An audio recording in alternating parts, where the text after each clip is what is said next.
Welcome back to my YouTube channel. This is where I post weekly about my own business, how I can help your business, and today's video will be the 5 things you need to find your niche for your agency. There's a reason why so many people say you need to niche down and find something that you're really good at, and this is what I'm going to cover and state the reasons why it's important to niche down and why you should be doing it to start with especially, and then you can move forward in the future. So I did talk about this briefly in my previous video where I talk about the 5 steps you need to start your agency. So head over to that video and then come back to this one because this is being more specific about the niches within those 5 steps. So before I give you my 5 things, I'll tell you a bit about our company. So we are a website designer and developer, as well as other services. We brand companies, we offer digital marketing services, and we came to the conclusion of entering the construction industry. We done a lot of research and ended up going to a construction industry as there was a lot of volume, there's high ticket clients, and many other reasons. We're personally involved in the construction industry from a younger age, as I was a labourer. Noah, my partner, he also worked in construction during lockdown. Our dads used to work in construction, so we have expertise, we know what we're doing in that realm, so it made sense to stick with that industry, as even our network is heavily involved in construction, so it would make sense for us to head in that direction, know what we're talking about, and be on the same level as our clients. So the first thing is why is it important to niche down? And there are many reasons. The biggest one I would say is there's less competition off the bat. So when you start an agency, you think about how many other agencies there are. There's hundreds, like hundreds of thousands. There's so many. Let's say, for example, you do TikTok ads and you try and approach every single company there is, for example, in the UK. You're gonna have hundreds of thousands again of companies and you don't know who to approach. You don't have the expert knowledge, you're not specialized, so there's less trust to begin with. So that's why it's important to niche down, because already you're eliminating competition. So for example, you pick gym owners, you know who to target, there's no one else in your way, and there's already 10% of the industry that you're just competing with left instead of the whole 100%. Like I said earlier, you become a specialist, and that's very attractive to clients. I have a client right now who I was speaking to, and I was telling him my services, selling to him, and I said, yes, we just specialize in construction. And he went, oh really? Like, that's great, because you know what you're doing, you understand everything, and we know it's not just a one-off where you're researching about the industry, trying to find the keywords, blah, blah, blah. You're always thinking about that industry and you're always involved in it. And that's very attractive to clients. They love that. And it's just a great selling point as well to say, we only do this company. And it just gives you that extra markup that you can do in the future.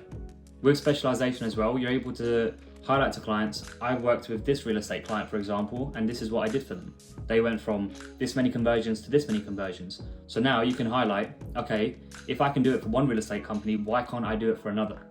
And that's exactly what specialization does. You're able to pinpoint the same clients over and over again, and because you have a proven track record of previous clients, you'll be able to say, I've done this for this one and this one, I can do it for you, why not? And it's also great for your case studies because there's a trend. There's always, we've done this and look what happened, they skyrocketed. So it's the exact same. Another thing, an important thing with niching down is you can create systems and templates. So if you work with gym owners, you're able to customize your template which suits all of them. Whereas if you just worked with lawyers, real estate agents, gym owners, and the list goes on, you are constantly having to change a template and devoting more time than you should to something which isn't a high quality task, it's an admin task. You're not doing the work, you're sending off to freelancers, so you want to automate that process and make it as quick as possible. So if you're constantly having to adjust things, it takes so much time out and you're not devoting the time that you need for clients, for example, because personally for our business, our end goal is just to work on client outreach or bringing in clients through our sales funnel. We're not going to be able to do that if for every single client we have to generate a new template or think of a new plan which will work for this client. Because we stick with one client, we're able to just do the same thing over and over, and our main job is just clients. The second thing I'll say is there is no perfect niche. There is no, you need to do this or you need to do that, this is the best money thing. No, you need to find what's best for you. So for example, what are you good at? What do you enjoy doing? So I've always been interested in real estate, and that kind of mixes well with construction, because you have property developers and they're a client we are trying to outreach to and bring in, because obviously they develop the properties, they're in construction and stuff like that. So because we've worked in it as well, we have more knowledge, as I said earlier.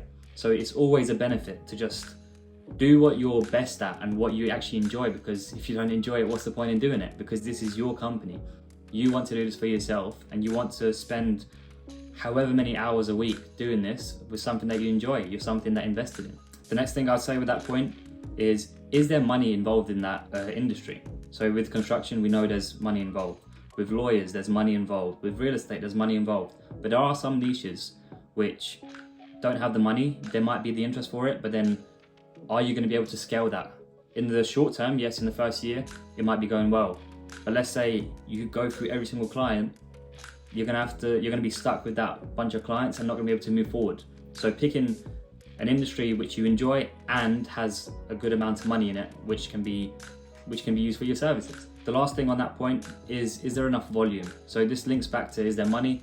Is there enough clients for you to scale? Like I said, 1 year might be good, but then 5 years down the line, you're stuck. You can't approach anymore because you've gone through the whole country, and then you have to go internationally, which isn't a problem, but you want to exhaust your list as much as possible, and it will just help you scale and grow. So those three things: think of what you're good at. Is there money in the market, and is there volume? Is there enough people for you to approach and sell your services to? Number 3. So this is something that not many people consider, but niching down doesn't necessarily mean industry. It could just mean service. So in our example, we do website design and development. I've seen agencies who just do website design. They don't bother with the whole exhaustive work of developing a website. So they prioritize creating the most aesthetically pleasing website, which optimizes the user experience, and then they can either refer or just give the design to the client, who then finds a developer. Again, this is a choppy process, but if you know that there's too much work going on and you're not as good as you are at one thing, so if you're better at design than development and you can sell your service better with design, it would make sense to niche down and just do design. Some companies have started with design, then included development, and found that development is not worth their time and is a more painstaking process included than just doing design. So they stopped doing development and went back to design because they knew that that was what they're good at. So do this little task. Write down 5 things you are good at and 5 things you're passionate about. Align them, and this will help you find your perfect niche. It will help you highlight the key areas which you're best at.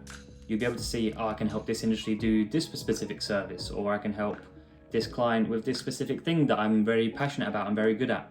It will just help you narrow it down instead of just trying to pick out an industry from thin air. This will help you narrow it down and let you focus on the key thing that you want to sell and the key people you want to sell to. So the 4th thing, and I've mentioned this before, some key and main industries are gym owners, real estate, lawyers or legal kind of finance stuff, or e-commerce. These are the main standards, and obviously you can niche down within that. So we personally started from smart home construction and realized that is too niche right now. We can expand to construction and then narrow down further in when we have more expertise in the industry. Or you could do the other way. You could go from construction down to smart home. So it really depends what you feel is right for the business. But I will say, do avoid some of these industries as well, because I've personally experienced some bad situations where I found, okay, this is not an industry that I want to delve into because there's too much going on. So for example, a pharmaceutical company. There is a lot of legal limitations which come with pharmaceutical companies. So for example, at the very start of our business, a year ago, we decided to do YouTube adverts. And my dad was kind enough to experiment, we can say, with his business, to put out a YouTube advert and try and collect leads for him. We realized we can't do the YouTube advert through his website page because it had the word Botox in it, which was an added service to his surgery. So then we had to create a different landing page which didn't include the word Botox, completely disassociate it with the company, and we realized this is more hassle than it's worth. So from that point onwards, we said, okay, avoid the pharmaceutical, the dental industry, medicine, because there are so many keywords that Google picks up and it just becomes a pain to deal with and you just have to make loopholes around it, which again is so much hassle and it's just not worth your time for the growth that you want to achieve. Another one I would say is restaurants. It's very hit and miss with restaurants, and I've heard too many stories, and you can research this yourself. I'm not going to go through it, but one key point I would avoid is restaurants and food and drink areas. The way they advertise and the way they operate isn't a way I would recommend any agency to do, because it's difficult. Obviously it's possible, but I'll definitely read up and see if that's the path that you want to choose. So my last final thing is the use of AI. Simply using the list of 5 that I said earlier. Write down the questions in ChatGPT, for example, and say, what industry works best with me being into sports and me being a great designer? The amount of results you would get is crazy. You have to ask the right questions, so you might have to do this a couple times, but just think about it. All right, I love golf and I'm a great web designer. Okay, put it together, but design websites for golf clubs. Simple as that. And you go through your list, you see what works best, you see what catches your eye, you're like, oh, I quite like that, the idea of that. So think about it from that point of view. Just see, okay, what could work, what couldn't. Make out a list, make a pros and cons. Again, this is to start your business, so choose wisely. You'll see one industry might work better than another, and just see where it goes. Enjoy the process. That's the whole point of starting your own business. You enjoy the process, you enjoy the journey, and the destination is the reward at the end. But the journey is the best part of it, because you see yourself grow, you see your company grow, and by the end of it, you won't even recognize your company from when you started, like in your first month. So hope these 5 things helped. And if you enjoyed the content and found it useful, please leave a like and subscribe. I'm posting every week, like I said, so keep in tune. Leave down in the comments what you'd want to see or any other videos that you'd like me to explain, because I just keep making these tutorial kind of videos or how to, because I enjoy them and it's helping me refresh my brain with our business as well. So like I said, like and subscribe, and I'll see you next week.